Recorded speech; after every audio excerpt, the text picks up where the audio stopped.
नमस्कार, मैं हूं आपके साथ अभिषेक पुंडी।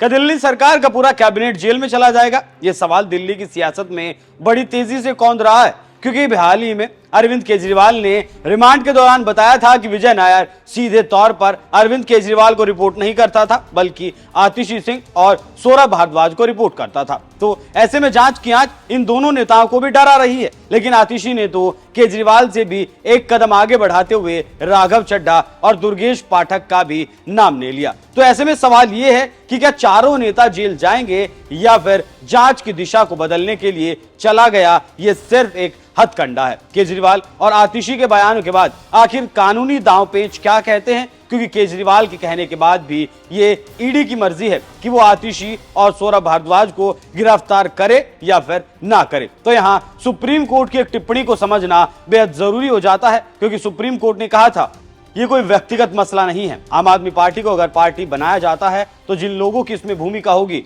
उन सब लोगों को जेल जाना ही पड़ेगा।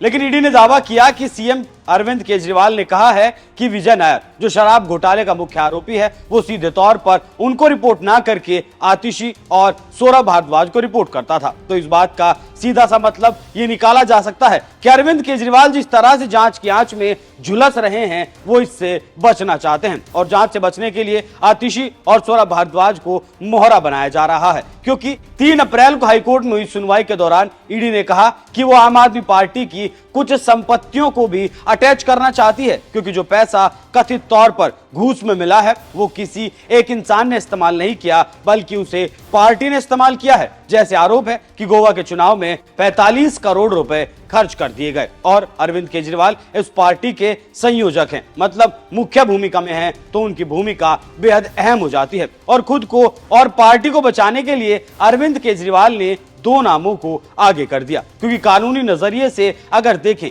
तो आम आदमी पार्टी के लिए अभी मुश्किलें खत्म नहीं हुई हैं, उसके सामने अभी और ज्यादा मुश्किलें आ सकती हैं, क्योंकि सिसोदिया को 1.5 साल से जमानत नहीं मिल पाई। अरविंद केजरीवाल को अभी जमानत मिलने के कोई आसार नहीं है, क्योंकि सुनवाई के बाद हाईकोर्ट ने अपना फैसला सुरक्षित रख लिया। हालांकि संजय सिंह जेल से बाहर आ चुके हैं, क्योंकि ईडी ने उनकी जमानत का विरोध नहीं किया। लेकिन संजय सिंह का बाहर आना यह बिल्कुल नहीं दर्शाता कि बाकी नेता भी जेल से बाहर आ सकते हैं, क्योंकि कोर्ट ने केस की मेरिट पर यह फैसला नहीं दिया, और ना ही इसे उदाहरण के तौर पर देखा जा सकता है। कोर्ट ने यह साफ शब्दों में कहा है। वहीं अगर केजरीवाल की बात की जाए तो वो इतिहास के पहले मुख्यमंत्री हैं जो सीएम पद पर रहते हुए जेल गए, और नैतिकता के आधार पर यह बिल्कुल ठीक नहीं, क्योंकि सीएम का पद एक संवैधानिक पद है, और इस पद पर रहते हुए कोई जेल जाए इससे ज्यादा दुर्भाग्यपूर्ण और कुछ क्या ही हो सकता है। अब ऐसे में दिल्ली के भीतर एलजी की भूमिका भी बेहद अहम हो जाती है, क्योंकि केजरीवाल का कहना है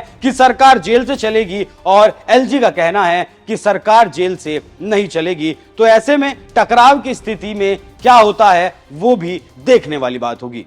आतिशी पर झूठ बोलने का आरोप।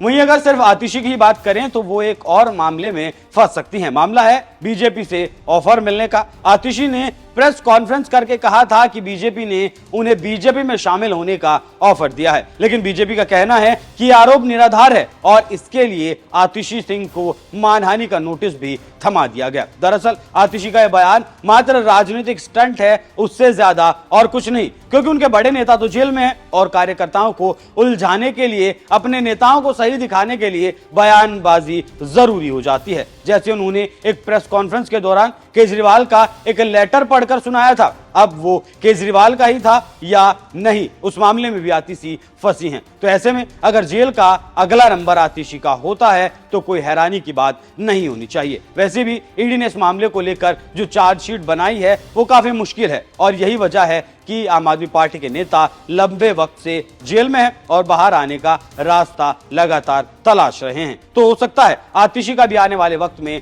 यही हाल हो। अब देखना होगा कि जो पासा केजरीवाल ने आतिशी के नाम का फेंका है उसमें ईडी आतिशी को फंसाती है या फिर नहीं, और अगर आतिशी को फंसाया जाता है, आतिशी इस मामले में फंसती हैं, तो फिर वो क्या क्या खुलासे करती हैं, क्योंकि जिस तरीके से केजरीवाल ने आतिशी को फंसाया है, आतिशी भी पलटवार कर सकती हैं और केजरीवाल को लेकर कोई बड़ा खुलासा भी कर सकती हैं। तो देखिए इस मामले में आगे क्या होता है। वैसे आपको क्या लगता है, क्या ये चुनावी जाल बिछाया गया है उसमें, और कौन कितनी गहराई तक फंस सकता है? आपको ये खबर कैसी लगी कमेंट कर जरूर बताइएगा। नमस्कार।